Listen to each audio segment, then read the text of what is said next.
సంవత్సరాల తరబడి ఎన్ని మందులు వాడినా మీ మోకాల నొప్పులు తగ్గట్లేదా? ప్రాణ పెయిన్ క్లినిక్ లో అత్యాధునిక చికిత్స. ఢిల్లీలోని తిహార్ జైలు ప్రాంగణం అంతటా ఉద్వేగపూరిత వాతావరణం. సుమారు 5.5 నెలల తర్వాత ఎమ్మెల్సీ కల్వకుంట్ల కవిత బెయిల్పై విడుదలై జైలు నుంచి బయటకొచ్చారు. ఎన్నడూ ఇంతకాలం పిల్లలను, కుటుంబాన్ని వదిలి ఉండలేదంటూ కుమారుణ్ణి, భర్తను, అన్న కేటీఆర్ను హత్తుకుని కన్నీటి పర్యంతమయ్యారు. నేను కేసీఆర్ బిడ్డను, తప్పు చేసే ప్రసక్తే లేదు. 5.5 నెలలు అక్రమంగా జైల్లో పెట్టారు.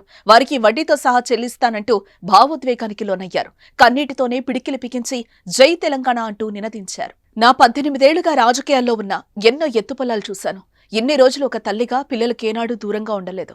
నన్ను ఈ పరిస్థితికి తెచ్చిన వారికి ఖచ్చితంగా వడ్డీతో సహా సమాధానం చెప్తాను అంటూ ఎమ్మెల్సీ, తెలంగాణ జాగృతి అధ్యక్షురాలు కల్వకుంట్ల కవిత తీవ్ర భావోద్వేగంతో అన్నారు. ఢిల్లీ మద్యం కుంభకోణం కేసులో ఆరోపణలు ఎదుర్కొంటూ 166 రోజుల పాటు ఢిల్లీ తిహార్ జైల్లో జ్యుడిషియల్ కస్టడీలో ఉన్న కవితకు సుప్రీంకోర్టు నిన్న బెయిల్ మంజూరు చేసింది.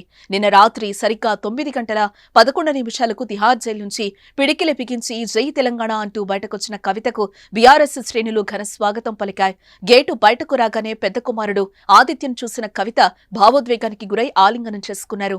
పక్కనే ఉన్న సోదరుడు కేటీఆర్ ను ఆత్మీయ ఆలింగనం చేసుకోగా కేటీఆర్ కవిత నుదుటిపై ముద్దు పెట్టి ఓదార్చాడు.